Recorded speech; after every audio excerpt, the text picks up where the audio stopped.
Everyone, प्यारे बच्चों, I welcome you all to our learning platform Moulding Minds. तो चलिए let's start learning. Today our subject is English, worksheet number is 43 and the date is 13th October 2020। Your class is 9th।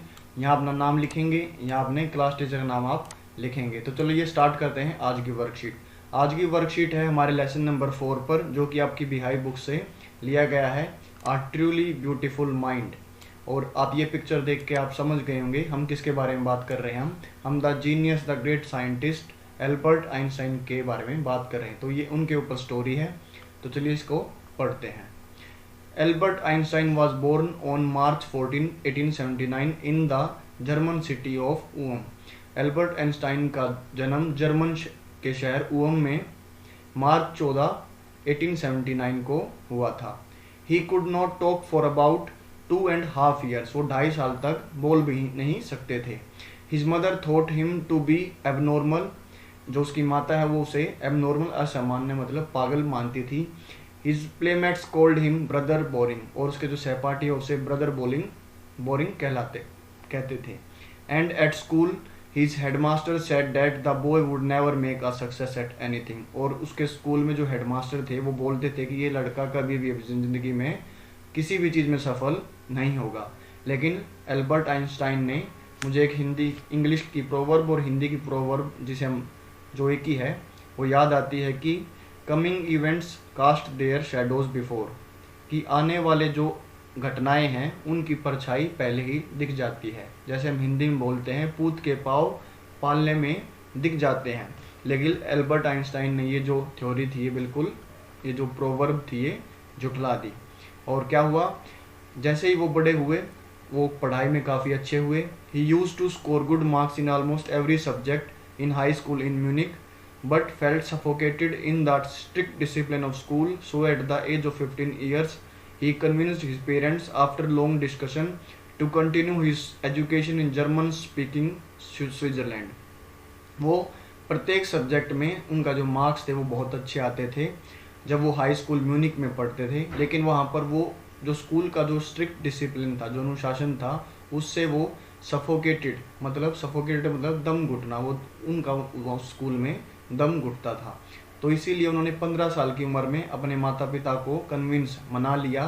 और काफ़ी लंबा discussion के बाद उन्होंने जो अपनी आगे की पढ़ाई वो की जर्मन स्पीकिंग जो देश था स्विट्जरलैंड, उसमें पढ़ाई उसने शुरू की।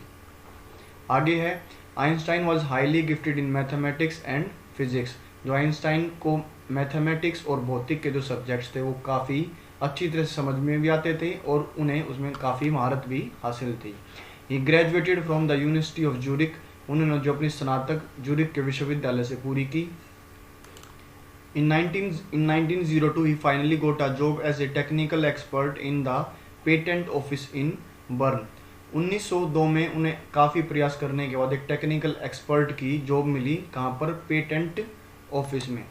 पेटेंट क्या होता है? पेटेंट होता है एक डॉक्यूमेंट होता है patent which gives the right of an invention to an inventor. अगर किसी ने कोई चीज़ आविष्कार की है तो ये सिद्ध करने के लिए कि हाँ ये इसी व्यक्ति ने इस चीज़ का आविष्कार किया, उसको एक पेटेंट डॉक्यूमेंट बनवाना होगा। और वो कहाँ से बनेगा? पेटेंट ऑफिस में।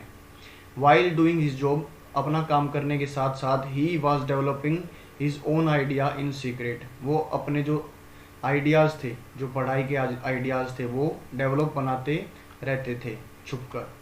ड्यूरिंग ग्रेजुएशन ही fell in love with the fellow intelligent student Mileva Maric. और ग्रेजुएशन के दौरान उन्हें अपने साथी दोस्त जो कि बहुत बुद्धिमान थी उनसे प्यार हो गया।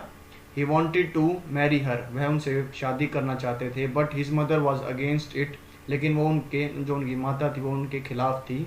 एज क्योंकि she was an intelligent girl and 3 years older than Albert. क्योंकि वो लड़की बहुत इंटेलिजेंट थी, उसकी जो बौद्धिक क्षमता थी वो बहुत काफ़ी थी और वो एल्बर्ट से 3 साल बड़ी भी थी। लेकिन आपको पता है आज के ज़माने में नहीं मानते, पहले भी ये डेवलप्ड कंट्रीज़ थी वहाँ पर ये चलन में था। The pair finally married in 1903 and had 2 sons। और आखिरकार 1903 में दोनों ने शादी कर ली और उनके पास उनको 2 बच्चे हुए। इन 1905 his papers on special theory of relativity described the world's most famous formula. 1905 में जो उनके पेपर पब्लिश हुए उसमें special theory of relativity describe की गई उन्होंने, जो कि संसार का सबसे प्रसिद्ध फॉर्मूला बना। और उसमें क्या बताया था उन्होंने, it describe the relationship between mass and energy.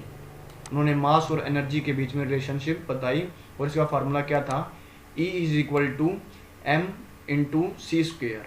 ई यहाँ पर एनर्जी, एम यहाँ पर मास और सी हो गया यहाँ पर स्पीड ऑफ लाइट। आगे बढ़ते हैं।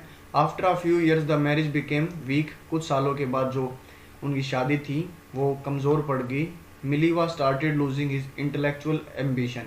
मिलीवा के जो बौद्धिक जो उनके एम्बिशंस थे, जो वो बनना चाहते थी, वो उन पर उनका कॉन्फिडेंस कम होने लगा।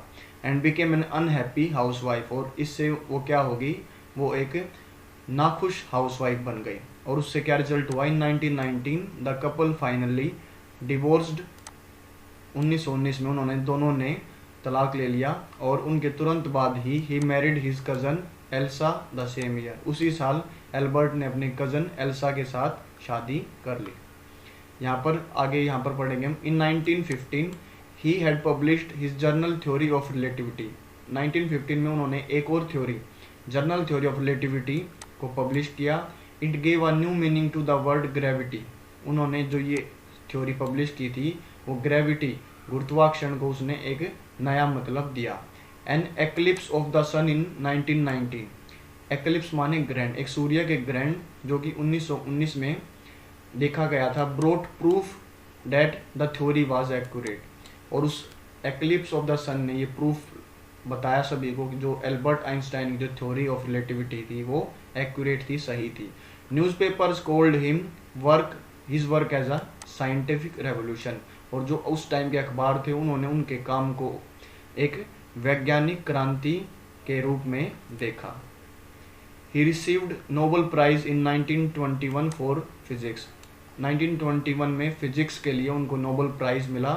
ही was praised for his work all over the world. और उनकी पूरे संसार में उनके काम के लिए प्रशंसा की जा रही थी। In 1933 Nazis came to power in Germany, so he emigrated to the US. Nazis जो उस टाइम का रूलर था वो जर्मनी का शासक बन गया और इसीलिए वो यूएस एमिग्रेट कर गए। एमिग्रेट का मतलब होता है leave once own country in order to settle permanently in another, कि अपने देश को छोड़कर दूसरे देश में बस जाना, उसको क्या बोलते हैं हम, एमिग्रेटेड। 5 years after the discovery of nuclear fission in Berlin, American physicists were very upset. Berlin में इसके 5 साल के बाद क्या हुआ, जो बर्लिन ने न्यूक्लियर फ्यूजन की डिस्कवरी कर ली और इससे जो अमेरिकन फिजिस्ट थे, अमेरिकन भौतिककार थे, वो काफ़ी दुखी थे। क्यों दुखी थे वे? They were afraid the Nazis could build and use an atomic bomb. वो नाजीज से काफ़ी डरे हुए थे और वो सोचते थे कि नाजीज एक एटॉमिक बॉम्ब बना लेगा। On the request of a colleague, अब जो भलाई के लिए एल्बर्ट ने क्या किया, अपने जो सहकर्मी के रिक्वेस्ट से, he wrote a letter to the American president Roosevelt warning him that a single bomb exploded in the port might very well destroy some of the surrounding territories. उन्होंने एल्बर्ट आइंस्टाइन ने American जो उस time के president थे, ये करीबन 1939 का समय है, रोosevelt को एक लेटर लिखा और उन्होंने चेतावनी दी उनको कि एक सिंगल बॉम्ब अगर एक्सप्लोड किया गया, कि अगर एक सिंगल बॉम्ब भी पोर्ट माने बंदरगाह पर गिराया गया तो वो जो उसके सराउंडिंग की टेरिटरी है, जो सराउंडिंग का एरिया, उसको डिस्ट्रॉय नष्ट कर सकता है। America secretly developed that atomic bomb and dropped it on the Japanese city of Hiroshima and Nagasaki. और आप सभी को पता है अमेरिका ने 6 अगस्त 1945 में जापान के हिरोशिमा और नागासाकी पर एटॉमिक बॉम्ब गिराया था और उन्होंने सीक्रेटली डेवलप कर लिया कि कहीं दूसरे जल्दी से जल्दी डेवलप ना कर लें। Einstein was very disturbed by the extent of destruction. Einstein जो इतना ये जो डिस्टर्ब हो गई इस डिस्ट्रक्शन से, जो तबाही मची उससे वो काफ़ी डिस्टर्ब, काफ़ी दुखी, हताश हो गए। He again wrote a letter, उन्होंने दोबारा से एक लेटर लिखा, this time to the United Nation, इस बार उन्होंने संयुक्त राष्ट्र को जो पत्र लिखा उसमें बोला कि to form a world government, की एक विश्व की गवर्नमेंट बनाई जाए जिससे कि पूरे विश्व के ऊपर कंट्रोल रहे। Einstein got politically involve in the next 10 years protesting to end arms buildup. Einstein अगले 10 सालों तक वो राजनीतिक जो मामलों में शामिल रहे और उन्होंने प्रोटेस्ट किया कि हमें जो आर्म्स को बनाना नहीं चाहिए, हमें हथियारों को बनाना नहीं चाहिए। He campaigned for peace and democracy, उन्होंने शांति और लोकतंत्र के लिए काफ़ी अभियान चलाए। This scientific genius died in 1955 at the age of 76, और ये वैज्ञानिक जीनियस 1955 में 76 साल की उम्र में इनकी मृत्यु हो गई। He was celebrated as a visionary and a world citizen, इनको एक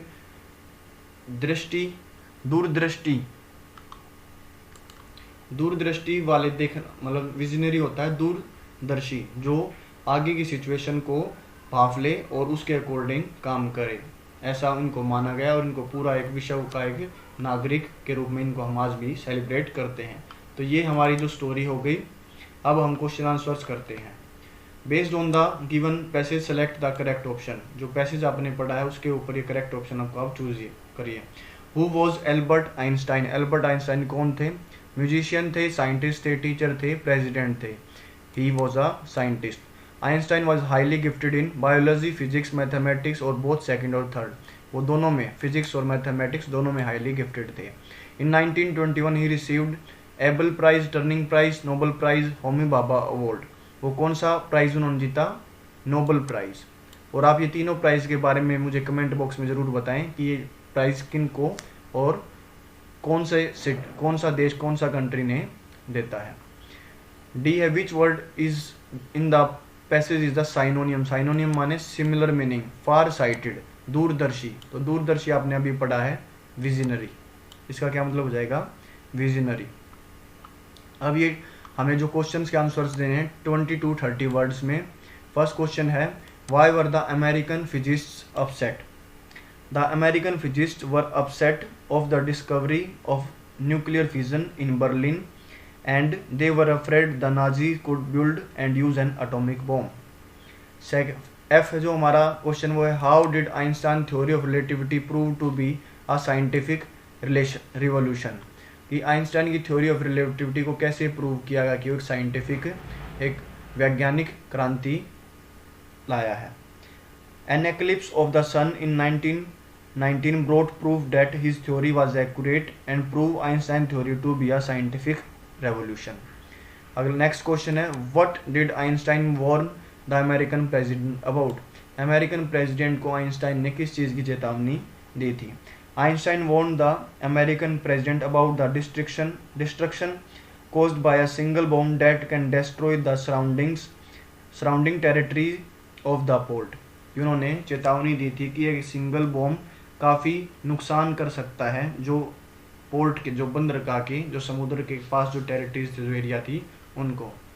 लास्ट क्वेश्चन है, do you think Einstein was a genius and if you think yes then why? क्या आप सोचते हैं कि आइंस्टाइन एक जीनियस थे? और अगर आप सोचते हैं यस तो क्यों सोचते हैं? Yes, I think Einstein was a genius as he discovered the theory of relativity and many more things like paper tolls, lasers etc. क्योंकि उन्होंने थ्योरी ऑफ रिलेटिविटी, सापेक्षता का सिद्धांत भी डिस्कवर किया था और काफ़ी चीज़ें, पेपर टॉल्स, लेजर्स और काफ़ी चीज़ें भी उन्होंने डिस्कवर की थी। तो हम इसलिए मान सकते हैं कि वो एक ग्रेट जीनियस, ग्रेट साइंटिस्ट थे। लास्ट में क्या है, Covid appropriate behaviour, cab message क्या है हमारे लिए कि कोविड में हमें अप्रोप्रिएट, उचित जो व्यवहार करना चाहिए वो क्या है? Wash your hands with soap and water regularly, अपने हाथों को साबुन और पानी से नियमित रूप से धोएं। यहाँ पर एक पिक्चर भी बना रखी है। तो यहाँ पर हमारी जो वर्कशीट है वो खत्म होती है। And if you like this video then hit the like button, subscribe our channel, hit the notification bell, share with friends and keep watching and supporting Moulding Minds. जय हिंद, जय भारत।